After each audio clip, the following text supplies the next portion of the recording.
দেশব্যাপী যখন তীব্র দাবদাহ, ঠিক এই সময়টাতে লালচে হলুদ বেগুনি ফুলের মিশ্রণে সেজেছে কুড়িগ্রামের কৃষ্ণচূড়া, জারুল ও সোনালু গাছগুলো। কড়া রোদেই যেন বিলিয়ে দিচ্ছে নিজের সবটুকু সৌন্দর্য। আর তাই ক্ষণিকের জন্য হলেও গরমে নিজেদের হাঁসফাঁস অবস্থা ভুলে মুগ্ধ হয়ে পড়ছেন সৌন্দর্য পিপাসুরা। জুড়িয়ে নিচ্ছেন চোখ আর প্রশান্তি খুঁজছেন মনে। শুধু তাই নয়, বিশ্বব্যাপী জলবায়ু পরিবর্তনের প্রভাব মোকাবেলায় গাছ লাগানোর প্রয়োজনীয়তাও অনুভব করছেন তারা। হালকা বাতাসে দোল খাচ্ছে কৃষ্ণচূড়া, জারুল ও সোনালুর সোনাঝরা পাপড়িগুলো। দূর থেকেই এসব রং বেরঙের ফুল মনে কাড়ছে বিভিন্ন বয়সের মানুষের।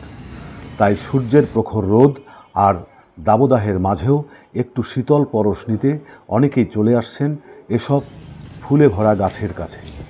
ফুলের সৌন্দর্যে তুলছেন সেলফিও।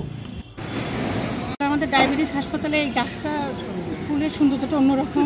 অনেকেই আসতেছে, ছবি তুলছে, ঘুরতেছে, ভালো লাগে। এরকম গাছ আরও লাগানো উচিত।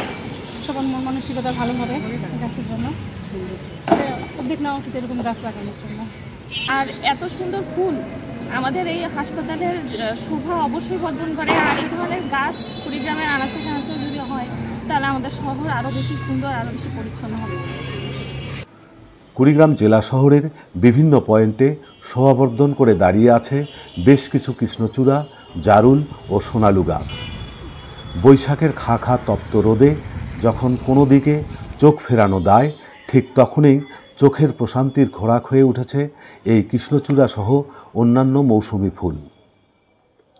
প্রতিদিন এই ফুলের সৌন্দর্য দেখতে ছুটে আসছেন বিভিন্ন বয়সের নারী পুরুষ। অনুভব করছেন প্রকৃতির সৌন্দর্য।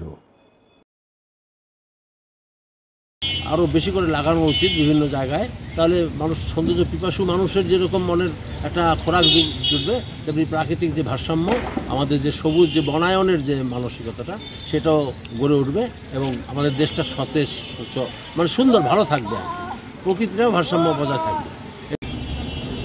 জলবায়ু পরিবর্তনের কারণে কুড়িগ্রাম পৌরসভায় বিভিন্ন গাছ ছিল, কিন্তু অনেকটা কমে যাওয়ার কারণে এখন প্রচণ্ড গরম। আমার মনে হয় কৃষ্ণচূড়া বা অন্য অন্য গাছ যদি শহরে লাগা যায়, পৌরসভা আশেপাশে, তা আমার মনে হয় গরমটা একটু লাগাবো হইতো। এতে এটা করার দরকার মনে হয়। আমি মনে করি যে গাছ লাগানো খুব জরুরি, প্রয়োজন মনে হয় পড়ছে। সৌন্দর্য পিপাসুরা বলছেন, প্রকৃতির বিরূপ প্রভাব থেকে বাঁচতে বৃক্ষরোপণের বিকল্প নেই। তবে অন্যান্য গাছের পাশাপাশি প্রকৃতির সৌন্দর্য বর্ধনে কৃষ্ণচূড়া সহ বিভিন্ন ফুলের গাছ লাগানোর প্রত্যয়ও ব্যক্ত করেন অনেকেই। কুড়িগ্রাম থেকে শ্যামল ভৌমিক, ক্লিক চ্যানেল I 64।